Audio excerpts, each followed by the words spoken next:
സ്വാഗതം. Hello, welcome to Swiss യാത്രകൾ. അപ്പൊ നമ്മുടെ ഇന്നത്തെ പുതിയ വീഡിയോയിലോട്ട് എല്ലാവർക്കും സ്വാഗതം.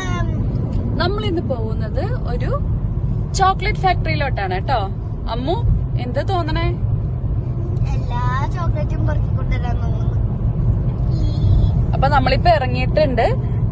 ഇവിടെ നിന്നൊരു 60 കിലോമീറ്റർ ഉണ്ട്, ഒരു 45 മിനിറ്റ് കാണിക്കുന്നുണ്ട്. അപ്പൊ നമുക്ക് അവിടെ ചെന്നിട്ട് ഇനി കാണാം. അങ്ങനെ നമ്മൾ പോയിക്കൊണ്ടിരിക്കുകയാണ്. നല്ല ക്ലൗഡി ആയിട്ടുള്ള ഒരു ദിവസമാണ് ഇന്ന്. നമ്മൾ ആക്ച്വലി വേറൊരു സ്ഥലമാണ് പോകാനായിട്ട് പ്ലാൻ ചെയ്തത്, പക്ഷെ ക്ലൗഡി ആയതുകൊണ്ട് നമ്മൾ പ്ലാൻ മാറ്റി. നമ്മൾ പോകുന്ന വഴിയുള്ള കാഴ്ചയാണ് കേട്ടോ ഇത്. നമ്മളീ പോകുന്ന സ്ഥലം ഫുള്ള് പശുവിന്റെ ഫാമുള്ള സ്ഥലങ്ങളാണ് കേട്ടോ. ഒരുപാട് പശുക്കളും നല്ല ഭംഗിയുള്ള ഫാമൊക്കെ ഉണ്ട് ഇവിടെ. കുറെ പശുവിനെ നമ്മൾ കണ്ടു. നല്ല ഭംഗിയുള്ള സ്ഥലങ്ങളാ. ഡ്രൈവ് ചെയ്യാൻ ഒട്ടും ഇഷ്ടമില്ലാത്ത ഒരാളാണ് കേട്ടോ ഇത്. ചേട്ടാ, ഡ്രൈവിംഗ് ഇഷ്ടാണോ? എന്താണ്? ഡ്രൈവ് ചെയ്യാൻ ഒട്ടും ഇഷ്ടമില്ലാത്ത ഒരാളാണിത്. സാധാരണ എല്ലാവർക്കും ഡ്രൈവിംഗ് ക്രേസാണ്, വണ്ടിപ്രാന്താണ്, വണ്ടിയോട് ഭയങ്കര ക്രേസാന്നൊക്കെയാണ് നമ്മൾ കേട്ടേക്കുന്നത്. ഡ്രൈവിംഗ് ഒട്ടും ഇഷ്ടമില്ലാത്ത ഒരാളാണ് ഷീജേട്ടൻ. അങ്ങനെ നമ്മളിവിടെ എത്തിയിട്ടുണ്ട് കേട്ടോ. അപ്പോൾ ഇതൊരു പാർക്കിംഗ് സ്പേസ് ആണ്. കമ്പനിയിൽ നിന്ന് ഒരു 100 മീറ്റർ ഫ്രണ്ടിലോട്ട് മാറിയിട്ടാണ് ഇവർ പാർക്കിംഗ് സ്പേസ് കൊടുത്തേക്കുന്നത്. അപ്പോൾ നമ്മളിവിടെ പാർക്ക് ചെയ്തു. അങ്ങനെ പാർക്ക് ചെയ്ത് ഇറങ്ങിക്കഴിഞ്ഞപ്പോൾ നമ്മൾ കാണുന്ന കാഴ്ചയാണിത്. നല്ല ഭംഗിയുള്ള കാഴ്ച. പശുക്കളൊക്കെ മേയുന്ന സ്ഥലമാണിത്. അവിടെ പശുവിൻ്റെ മറ്റേ തൊഴുത്തൊക്കെ ഉണ്ട്. അങ്ങനെ പശുക്കൾ മേയുന്ന സ്ഥലമാണിത്. അങ്ങനെ നമ്മൾ നടന്ന് കമ്പനിയുടെ ആ ഫാക്ടറിയുടെ ഫ്രണ്ടിലെത്തി. അപ്പോൾ ഫ്രണ്ടിൽ തന്നെ അവരിങ്ങനെ ഒരു ഡെമോ പോലെ ഒരു ട്രെയിനിൻ്റെ ഒരു ഇത് കൊടുത്തിട്ടുണ്ട്. അപ്പോൾ നമുക്ക് കയറാനൊക്കെ പറ്റും. അപ്പോൾ നമ്മൾ അതൊക്കെ കണ്ടു. അപ്പോൾ ഈ റെയിൽവേ കമ്പനിയുടെ അകത്ത് വരെ കൊടുത്തിട്ടുണ്ട്. പണ്ട് കാലത്ത് ഈ ട്രെയിൻ വഴിയാണ് സാധനങ്ങൾ കമ്പനിയിലോട്ട് കൊണ്ടുവന്നത്. അതുപോലെ ഇവിടെ തന്നെ പ്രൊഡ്യൂസ് ചെയ്ത പ്രൊഡക്ട്സ് ട്രെയിൻ വഴിയാണ് പോയിക്കൊണ്ടിരുന്നതെന്ന് തോന്നുന്നു. പക്ഷെ ഇപ്പം അത് വർക്കിംഗ് അല്ല, അത് ക്ലോസ് ആക്കി ഇട്ടേക്കുവാണ്. അപ്പോൾ നമ്മൾ ആ ട്രെയിനിൻ്റെ അകത്തോട്ടൊക്കെ കയറി നോക്കി. അമ്മ ഇങ്ങനെ ട്രെയിൻ ഓടിച്ചൊക്കെ നോക്കി ഇങ്ങനെ ഓരോ സംശയങ്ങളൊക്കെ ചോദിച്ചുകൊണ്ടിരിക്കുകയായിരുന്നു. അപ്പോൾ അങ്ങനെ ഉള്ളിൽ നിന്ന് നമുക്കിങ്ങനെ പുറത്ത് കാണുന്ന കാഴ്ച ഇതാണ്. ഹലോ, അങ്ങനെ നമ്മള് ഈ ചോക്ലേറ്റ് ഫാക്ടറിയിൽ എത്തിയിട്ടുണ്ട് കേട്ടോ. അപ്പൊ നമ്മള് ഓൺലൈൻ ടിക്കറ്റ് എടുക്കാണ്ടാണ് വന്നത്. അതുകൊണ്ട് ചെറിയൊരു പണി കിട്ടി. നമ്മളിവിടെ 12 മണിയായപ്പോ എത്തി. പക്ഷെ നമ്മളിപ്പോ വാക്കിംഗ് ടിക്കറ്റ് എടുത്തു കഴിഞ്ഞപ്പോഴത്തേക്കും നമുക്ക് ടൈം കിട്ടിയേക്കുന്നത് 4 മണിക്കാണ്. അപ്പൊ 4 മണി വരെ നമ്മളിവിടെ വെയിറ്റ് ചെയ്യണം. അപ്പോൾ നമ്മളിപ്പോ ടിക്കറ്റ് ഒക്കെ എടുത്തു. അപ്പൊ ഇനി 4 മണി വരെ ഇവിടെ നമുക്ക് വെയിറ്റ് ചെയ്യാം. ഇവിടെ കുറച്ച് കളിക്കാനുള്ള സ്ഥലങ്ങളൊക്കെ ഉണ്ട്, ഒരു കുഞ്ഞു പാർക്കൊക്കെ ഉണ്ട്. 4 മണിക്കൂർ വെയിറ്റ് ചെയ്യാൻ നമുക്ക് ക്ഷമയില്ലാത്തതുകൊണ്ട് നമ്മൾ ജസ്റ്റ് ഒന്ന് ഗൂഗിളിൽ സെർച്ച് ചെയ്തപ്പോൾ അവിടെ അടുത്ത് തന്നെ ഒരു വാട്ടർഫോൾ ഉണ്ടെന്ന് കണ്ടു. പിന്നെ നമ്മൾ നേരെ അങ്ങോട്ട് വിട്ടു. ഒരു 3:30 ആയപ്പോഴത്തേക്കും നമ്മൾ വാട്ടർഫോളൊക്കെ കണ്ട് വീണ്ടും ഇങ്ങോട്ട് തന്നെ തിരിച്ചു വന്നു. അങ്ങനെ നമ്മൾ ടിക്കറ്റൊക്കെ കാണിച്ച് അകത്തോട്ട് കയറി. അപ്പോൾ നമുക്ക് കയറുമ്പോൾ തന്നെ ഇങ്ങനൊരു സാധനം അവർ തരും. ഇതിനകത്ത് ഓൾറെഡി എല്ലാം റെക്കോർഡഡ് ആണ്. ഈ ചോക്ലേറ്റിൻ്റെ ഹിസ്റ്ററി, ഇതെങ്ങനെയാണ് ഇവർ ഡെവലപ്പ് ചെയ്തെടുത്തത്, അങ്ങനെയുള്ള എല്ലാ ഹിസ്റ്ററിയും ഇതിനകത്ത് അവർ റെക്കോർഡ് ചെയ്ത് വെച്ചിട്ടുണ്ട്. അപ്പോൾ നമുക്കതിങ്ങനെ കേട്ടുകൊണ്ട് നടക്കാം. പല റൂമുകളായിട്ടാണ് ഇവിടെ ഇവർ അത് അറേഞ്ച് ചെയ്തിരിക്കുന്നത്. അപ്പോൾ ഒരു റൂമിലുള്ളതെല്ലാം നമ്മൾ കണ്ടു കഴിയുമ്പോഴത്തേക്കും ഓട്ടോമാറ്റിക്കായിട്ട് നെക്സ്റ്റ് റൂമിലോട്ടുള്ള ഡോർ ഓപ്പൺ ആവും. അങ്ങനെ നമുക്ക് അടുത്ത റൂമിലോട്ട് പോവാം.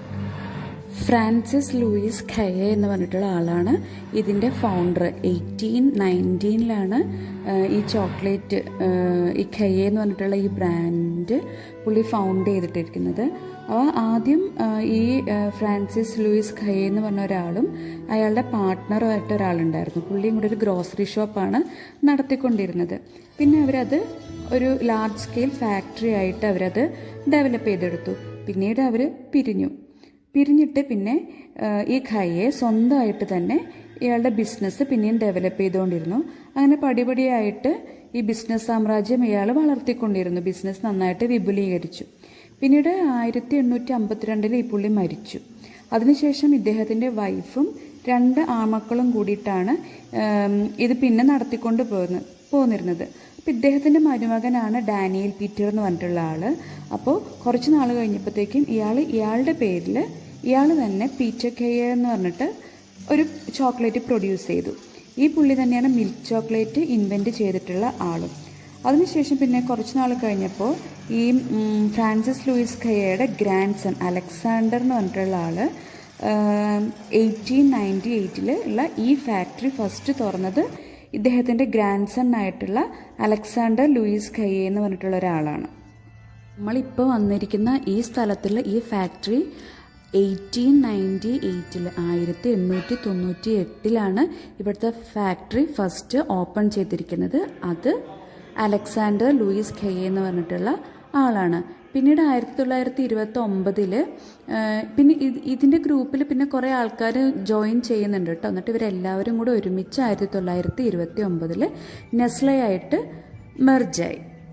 അങ്ങനെ ഇപ്പോൾ ഈ സ്വിസ് ചോക്ലേറ്റ് ബ്രാൻഡ് നെസ്ലയുടെ അണ്ടറിലാണ് ഉള്ളത്. അപ്പോൾ നമ്മുടെ ഈ ഫാക്ടറി ടൂറിൽ ഇവർ ഇതുണ്ടായ ഹിസ്റ്ററി, ചോക്ലേറ്റ് ഫാക്ടറി ഉണ്ടായ ഹിസ്റ്ററി, അതുപോലെ തന്നെ ഇവരെങ്ങനെയാണ് ഈ കൊക്കോയുടെ ബീൻസ് കളക്ട് ചെയ്യുന്നത്, വേൾഡിലെ തന്നെ ഏറ്റവും ബെസ്റ്റായിട്ടുള്ള കൊക്കോ ബീൻസാണ് ഇവർ കളക്ട് ചെയ്യുന്നത്, അങ്ങനെയുള്ള എല്ലാ കാര്യങ്ങളും വളരെ വ്യക്തമായിട്ട് നമുക്കിവർ പറഞ്ഞു തരുന്നുണ്ട് കേട്ടോ. അപ്പോൾ അങ്ങനെ ഇപ്പോൾ നമ്മൾ കണ്ടത് എന്താണ്, ഈ ആൾക്കാരുടെ എല്ലാ ഫോട്ടോസും അവിടെ വെച്ചിട്ടുണ്ട്. നമ്മളിപ്പോൾ പറഞ്ഞ എല്ലാ ആൾക്കാരുടെ ഫോട്ടോസ് വെച്ചിട്ടുണ്ട്. അപ്പോൾ ഈ കാണുന്നത് ഇവരുടെ അഡ്വർടൈസ്മെൻറ്റ്, ഓരോ കാലഘട്ടത്തും ഇവർ കൊടുത്ത അഡ്വർടൈസ്മെൻറ്റിൻ്റെ ഓരോ സമയത്തുള്ള അഡ്വർടൈസ്മെൻറ്റുകളാണ് ഇങ്ങനെ പല വീഡിയോസിലായിട്ട് കാണിച്ചിരിക്കുന്നത്. ഇതിപ്പോൾ റീസെൻ്റ്ലി അവരുടെ ഇപ്പോൾ അവിടെയുള്ള കമ്പനി, ആ കമ്പനിയിൽ നമ്മൾ വിസിറ്റേഴ്സ് വരുമ്പോൾ ചെയ്യുന്ന കാര്യങ്ങൾ അതൊക്കെയാണ് ഇപ്പോൾ കാണിച്ചേക്കുന്നത്. അങ്ങനെ ഡോറ് ഓപ്പണായി നമ്മൾ നെക്സ്റ്റ് റൂമിലോട്ട് പോയിട്ടോ. അപ്പോൾ ഇവിടെ ഈ കാണുന്ന ഈ മെയ്സൺ കണ്ടോ, ഇത് ഫുള്ള് ഉണ്ടാക്കിയേക്കുന്നത് ചോക്ലേറ്റ് കൊണ്ടാണ്. എനിക്ക് വിശ്വസിക്കാനേ പറ്റില്ല കേട്ടോ, അത് കേട്ടിട്ട് ഒട്ടും വിശ്വസിക്കാൻ പറ്റില്ല. ഇത് ഫുള്ള് ഉണ്ടാക്കിയിരിക്കുന്നത് ചോക്ലേറ്റ് കൊണ്ടാണെന്ന്.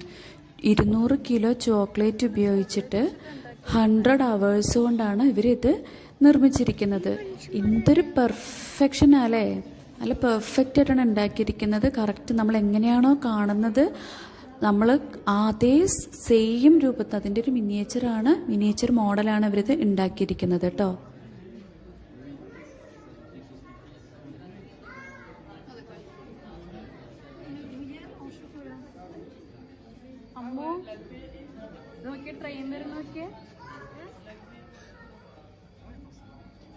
പിന്നെ നമുക്കവിടെ കാണാൻ പറ്റുന്നത് അവർ ഈ ചോക്ലേറ്റ് ഉണ്ടാക്കാൻ വേണ്ടി യൂസ് ചെയ്യുന്ന പ്രൊഡക്ട്സ് ആണ്. ബദാം, ഹെസൽനട്ട് അങ്ങനെയുള്ള സാധനങ്ങളൊക്കെ അവിടെ വെച്ചിട്ടുണ്ട്. അപ്പോൾ നമുക്കതെടുത്ത് ടേസ്റ്റ് ചെയ്യാനും പറ്റുമായിരുന്നു. അപ്പോൾ അങ്ങനത്തെ സാധനങ്ങളൊക്കെ അവിടെ അവർ ഡിസ്പ്ലേ ചെയ്തിട്ടുണ്ടായിരുന്നു. പിന്നെ നമ്മൾ ഇറങ്ങിക്കഴിയുമ്പോൾ അവരവിടെ പ്രൊഡ്യൂസ് ചെയ്യുന്ന ചോക്ലേറ്റ്സ് നമുക്ക് തരും. അപ്പോൾ ഈ ചേട്ടൻ നമ്മളെ കണ്ടപ്പോൾ തന്നെ ഇന്ത്യനാണോ എന്ന് ചോദിച്ചു. അപ്പോൾ എനിക്ക് ഹിന്ദി ഇഷ്ടമാണ്, ചേട്ടൻ കേരള ഒറിജിനാന്നൊക്കെ പറഞ്ഞിട്ട് കുറച്ച് നേരം നമ്മളോട് സംസാരിച്ചു കേട്ടോ. അപ്പോൾ ഓൾറെഡി അവിടെ പ്രൊഡക്ഷൻ നടക്കുന്ന ഒരു സ്ഥലമാണിത് കേട്ടോ, പ്രൊഡക്ഷൻ നടക്കുന്ന ഫാക്ടറിയാണിത്. അപ്പോൾ അതിൻ്റെ മെഷീൻസും കാര്യങ്ങളൊക്കെ നമുക്ക് കറക്റ്റായിട്ട് കാണാൻ പറ്റും. ഇത് കണ്ടപ്പോൾ തന്നെ നമ്മുടെ വായയിൽ ഇതുപോലെ വെള്ളം ഒഴുകിയായിരുന്നു. നല്ല സൂപ്പറായിട്ടില്ലേ, വാവ്, അടിപൊളി വ്യൂ അല്ലേ. അങ്ങനെ പിന്നെ നമ്മൾ നടക്കുമ്പോൾ അതേ ഇവിടെ മിക്സിങ് കാണിക്കുന്നുണ്ട് കേട്ടോ. അപ്പോൾ ഞാൻ നേരത്തെ പറഞ്ഞില്ല ഇവിടെ പ്രൊഡക്ഷൻ നടക്കുന്ന സ്ഥലമാണ്. അപ്പോൾ ഇവിടെ ചോക്ലേറ്റിൻ്റെ മിക്സിംഗ് ഒക്കെ നമുക്ക് കറക്റ്റായിട്ട് കാണാൻ പറ്റുന്നുണ്ടായി. പിന്നെ അതൊക്കെ കഴിഞ്ഞ് കണ്ട് നമ്മളിതേ ഇപ്പോൾ കമ്പനിയുടെ പുറത്തോട്ട് ഇറങ്ങുമ്പോൾ നമ്മളിപ്പോൾ ചോക്ലേറ്റ് ഉണ്ടാക്കുന്നത് കണ്ടല്ലോ. അപ്പോൾ നമുക്ക് ഇവിടുന്നത് ടേസ്റ്റ് ചെയ്യാൻ പറ്റും. അപ്പോൾ ഈ വെച്ചേക്കുന്നത് നമുക്ക് ടേസ്റ്റ് ചെയ്ത് നോക്കാൻ വേണ്ടിയിട്ട് അവരവിടെ സാമ്പിൾ വെച്ചേക്കുവാണ്. അപ്പോൾ പല വെറൈറ്റി ചോക്ലേറ്റ്സ് ഇതുപോലെ വെച്ചിട്ടുണ്ട്, പല ടൈപ്പ്. അപ്പോൾ നമുക്കൊക്കെ അതെടുത്ത് ടേസ്റ്റ് ചെയ്ത് നോക്കാം. അപ്പോൾ ഇതൊക്കെ നമ്മുടെ ചോക്ലേറ്റ് ഉണ്ടാക്കുന്ന മോൾഡുകളാണ് കേട്ടോ. കുറേ പല ഷേപ്പിലുള്ള മോൾഡ്സൊക്കെ ഇവിടെ വെച്ചിട്ടുണ്ടായിരുന്നു. അപ്പോൾ അതൊക്കെ കണ്ടു. ഇത് കണ്ടോ, ചോക്ലേറ്റ് വെച്ച് ഉണ്ടാക്കിയിരിക്കുന്ന സുന്ദരിയാണ്. എങ്ങനെയുണ്ട്, സൂപ്പറായിട്ടില്ലേ? നല്ല അടിപൊളി ഒരു സുന്ദരി കുട്ടി അല്ലേ, നാച്ചുറൽ ബ്യൂട്ടി. പിന്നെ അവിടെ തന്നെ ഒരു വർക്ക്ഷോപ്പ് പ്ലേസ് ഉണ്ട്, നമുക്കവിടെ ചോക്ലേറ്റ് ഉണ്ടാക്കാൻ പറ്റും. പക്ഷെ നമ്മൾ നേരത്തെ ബുക്ക് ചെയ്യണമായിരുന്നു. അങ്ങനെ നമ്മുടെ വിസിറ്റൊക്കെ കഴിഞ്ഞ് നമുക്ക് കിട്ടിയ ആ ഓഡിയോയുടെ സാധനം നമ്മളവിടെ വെച്ച് തിരിച്ചിറങ്ങി. അതുപോലെ തന്നെ ചെറിയൊരു ഔട്ട്ലെറ്റ് ഉണ്ട് കേട്ടോ ഇവിടെ ചോക്ലേറ്റ്സിൻ്റെ. അപ്പോൾ നമുക്ക് ഇഷ്ടമുള്ള ചോക്ലേറ്റ്സ് ഒക്കെ നമുക്ക് ഇവിടെ നിന്ന് വാങ്ങാൻ സാധിക്കും. പല ഷേപ്സിൽ കണ്ട മുയലുകുട്ടനും കോഴിക്കുട്ടനൊക്കെ ആയിട്ട് പല ഷേപ്സിലുള്ള ചോക്ലേറ്റ്സ് അവിടെ ഉണ്ടായിരുന്നു. അങ്ങനെ ഒരുപാട് വെറൈറ്റി ചോക്ലേറ്റ്സ് ഒരു ഡിസ്കൗണ്ടഡ് പ്രൈസിൽ അവിടെ വെച്ചിട്ടുണ്ട്. അതുപോലെ ഒരുപാട് പ്രൊമോഷൻസൊക്കെ അവിടെ ഉണ്ടായിരുന്നു കേട്ടോ, ചോക്ലേറ്റ്സിൻ്റെ പല വെറൈറ്റി ചോക്ലേറ്റ്സിൻ്റെ. നോക്കി എന്തോരം വെറൈറ്റി ചോക്ലേറ്റുകളല്ലേ. അങ്ങനെ ഒരുപാട് ചോക്ലേറ്റ്സ് അവിടെ ഉണ്ട്. അങ്ങനെ നമ്മൾ ഔട്ട്ലെറ്റിൽ നിന്ന് ഇപ്പോൾ പുറത്തോട്ട് ഇറങ്ങുകയാണ്. അങ്ങനെ ഇന്നത്തെ വിസിറ്റ് നമ്മുടെ കഴിഞ്ഞു കേട്ടോ. അപ്പോൾ ഇന്ന് ഇത്രയേ ഉള്ളൂ. ഇന്നത്തെ ഈ വ്ളോഗ് എല്ലാവർക്കും ഇഷ്ടപ്പെട്ടിട്ടുണ്ടാവുമെന്ന് വിചാരിക്കണം. അപ്പോൾ അടുത്തൊരു വ്ളോഗുമായിട്ട് നമുക്ക് വീണ്ടും കാണാം. എല്ലാവർക്കും നല്ലൊരു ദിവസം ആശംസിക്കുന്നു. Bye bye.